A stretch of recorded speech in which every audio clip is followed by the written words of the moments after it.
네, 베드로와 요한이 성전 미문에 앉아있는 나면서부터 앉은뱅이였던 자를 일으킨 사건이 있었습니다. 그들이 기도하러 가는 시각에, 제9시 기도하러 가는 시각에 이 앉은뱅이를 만나서 일으켰습니다. 그들이 일으켰다라는 건 그 인간적인 시각에서 말씀을 드리는 것이고요.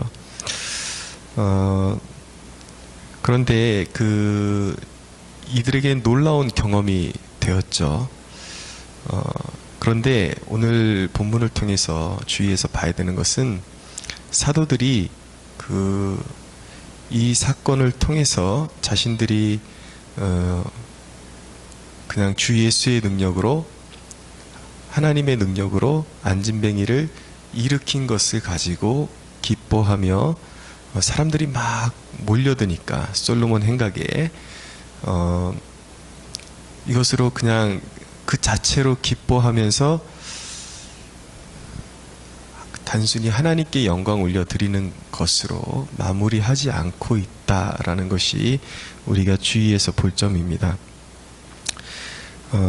특별히 베드로가 사람들이 몰려들 때에 사람들에게 두 가지의 초점을 맞춰서 사람들을 깨워줍니다. 하나는 무엇이냐면, 여기서 주목해야 될 대목이 12절에 베드로가 이것을 보고 백성에게 말하되 이스라엘 사람들아, 이 일을 왜 놀랍게 여기느냐? 우리 개인의 권능과 경건으로 이 사람을 걷게 한 것처럼 왜 우리를 주목하느냐? 왜 우리를 주목하느냐? 자신들을 주목하며 하는 사람들을 향해서 두 가지를 깨닫게 해주죠. 하나는 사람들에 대한, 몰려드는 사람들에 대한 영적인 상태를 깨닫게 해주고, 또 하나는 예수 그리스도에 대해서 깨닫게 해준 것이었습니다. 먼저 첫째로 베드로는 그렇게 몰려드는 사람들의 영적인 상태를 깨닫게 해주었습니다. 13절 14절 아브라함과 이삭과 야곱의 하나님 곧 우리 조상의 하나님이 그의 종 예수를 영화롭게 하셨느니라. 너희가 그를 넘겨주고 빌라도가 놓아주기로 결의한 것을 너희가 그 앞에서 거부하였으니 너희가 거룩하고 의로운 일을 거부하고 도리어 살인한 사람을 놓아주기를 구하여 생명의 주를 죽였도다. 사람들의 죄를 드러내주죠. 단순히 이것은 하나님의 능력으로 이 사람이 일어난 것이다, 너희도 그런 일을 믿으면 행할 수 있다, 이런 간증이 아니라 그것에 몰려든 사람들의 영적인 상태를 비추어 주는 것입니다. 그러니까 영적인 실상은 당신들이 이 평생 앉은뱅이로 있던 이 사람과 같이 영적으로 보면 별반 다르지 않은 그런 영적인 앉은뱅이와 같은 사람들이다.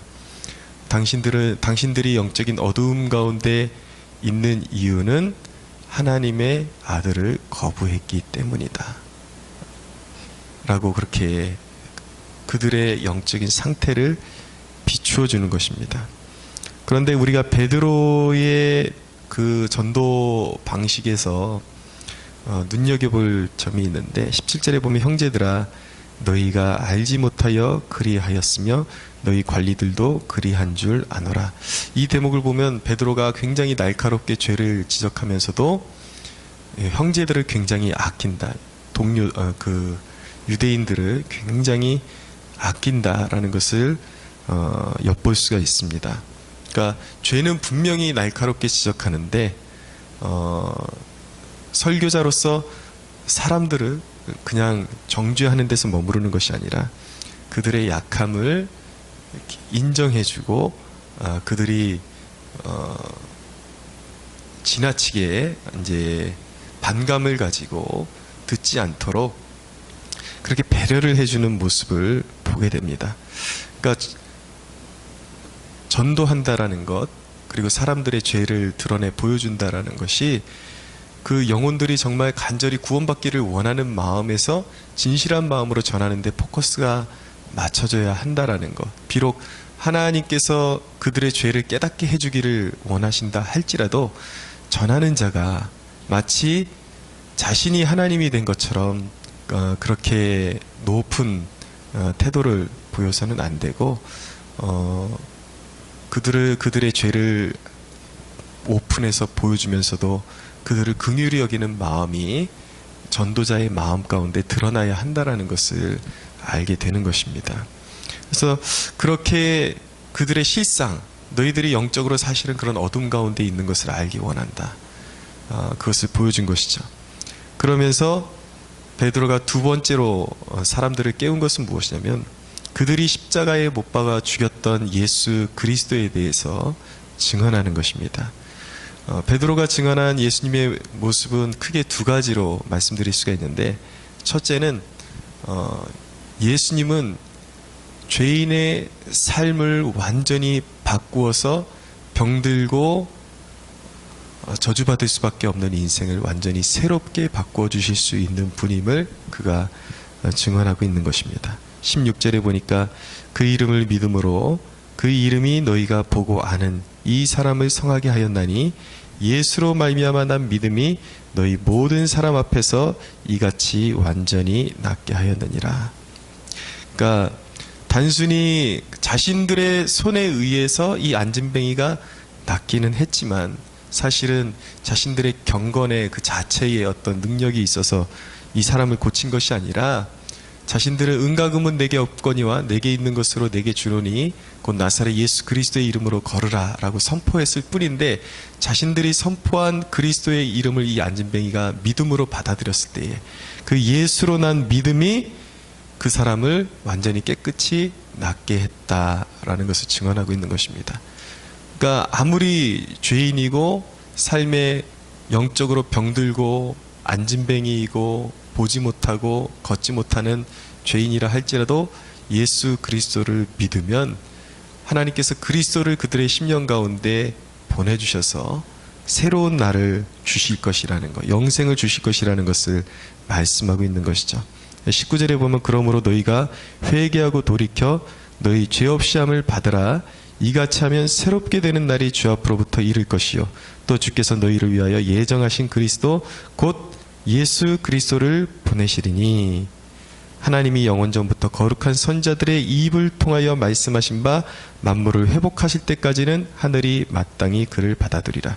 그분이 부활하시고 승천하셨습니다. 이들이 정말 이 순간에 자신들이 영적인 어두움에 있음을 깨닫고 회개하고 돌이켜서 주님을 영접하면 보좌에 앉으신 주님이 오신다라는 거예요. 근데 여기서 하늘이 마땅히 그를 받아들이라 라고 말씀하고 있는데 보좌에 앉으신 예수님이 성령으로 임하실 것을 염두에 두고 베드로가 이렇게 말하고 있는 것입니다. 그러니까 회개하고 그리스도를 믿으면 주님의 성령을 받게 될 것이다 라는 것을 이야기하고 있는 것이죠. 성령이 임하실 때에 모든 사람의 삶에 새로운 날이 임하게 되는 것입니다. 그리스도의 이름은 죄인을 새롭게 하고 인생의 모든 절망과 어둠 가운데 있는 영혼들에게 빛을 비춰 주실 수 있는 거룩하고 능력 있는 이름이라는 것을 베드로가 증거하고 있는 것이죠. 또 하나 베드로가 증언하는 예수님은 온전한 복종을 요구하시는 분이라는 것입니다. 22절에 보니까 모세가 말하되 주 하나님이 너희를 위하여 너희 형제 가운데 나 같은 선지자 하나를 세울 것이니 너희가 무엇이든지 그의 모든 말을 들을 것이니라. 누구든지 그 선지자의 말을 듣지 아니하는 자는 백성 중에서 멸망받으리라 하였고. 구원이란 무엇입니까? 그리스도께 온전히 삶을 드리는 것입니다. 다른 말로 자신을 복종시켜서 그리스도께 귀속시키는 것입니다. 그분이 말씀하시면 절대적인 권위로 믿고 무엇이든지 그분을 따르기로 결단하는 것. 구원받는 믿음이라는 것은 이렇게 철저히 그리스도께 복종할 것을 다짐하고 결단하는 그런 내용을 포함하는 것이죠. 이 뒷장에 보면 팀 켈러 목사님의 그런 글이 나와 있는데 예수를 믿는다라는 것이 무엇인지 잘 정리된 글이라고 보여지기 때문에 일부분을 여러분들에게 소개합니다. 어떤 신학대학에서 교수가 강의한 내용 중에 일부분이에요. 지구에서 태양까지의 거리의 1억 5천만 킬로미터가 종이 한 장의 두께라면 은하수의 지름은 종이를 480km쯤 쌓아놓은 거리입니다. 우주에 이런 은하수는 헤아릴 수 없이 많습니다. 공중의 먼지나 바닷가 모래알보다 더 많을 것입니다. 그런데 예수님이 능력의 말씀만으로 이 모두를 붙들고 계시다면 그분이 정녕 당신 삶의 조수로나 삼아야 할 분입니까? 이렇게 질문하고 있는 것이죠. 그리고 팀 켈러 목사님이 이렇게 이야기합니다. 그런 분을 어찌 절대 주권자가 아닌 자문위원 정도로 대할 수 있겠는가? 그리스도인이 된다는 것은 헬스클럽이나 웰빙 프로그램에 참여하는 게 아니다. 기독교는 영적 서비스를 공급하는 또 하나의 자판기가 아니며 그리스도인은 무난한 비용으로 그런 서비스를 이용해 필요를 채우는 사람이 아니다. 기독교 신앙은 흥정이 아니라 유일하신 구원자 앞에서 철저한 복종을 드리는 것이다 라고 고백하고 있는 것입니다.